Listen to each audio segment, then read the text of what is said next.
we'll get started here in just a moment. And it looks like signal received because I'm starting to see that market squid hit the water. Now, Elizabeth, I do have one last question for you. Are you going to be able to come down here, answer some questions, meet some of your hat fans today because you're now a celebrity? Yes, absolutely. I'll head down afterwards. I'm looking forward to seeing all of you. But for now, sit back and relax. Enjoy those fish fireworks. Amazing. All right, we'll see you after the program. I'll go ahead and take it from here. So we'll see you later, Elizabeth.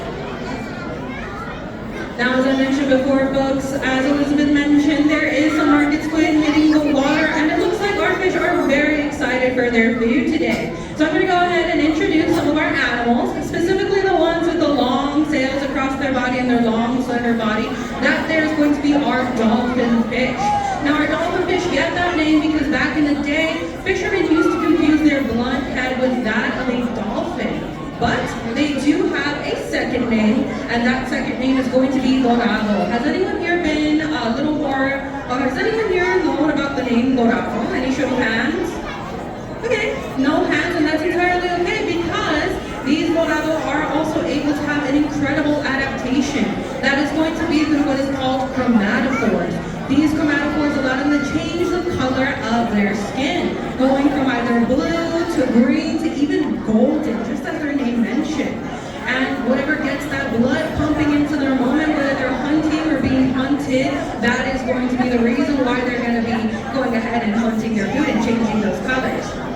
But they do have a third name. Elizabeth may have already given you that clue. Now, who here is familiar with the name Mahi-Mahi?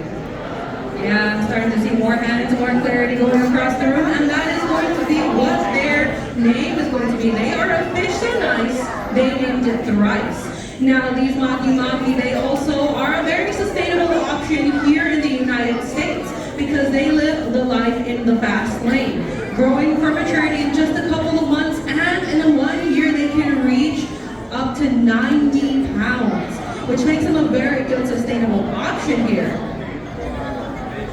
Now, I also want to see that our pelagic stingray is just about to swing about. You may have noticed that stingray burrito, but I also want to show you what that pelagic stingray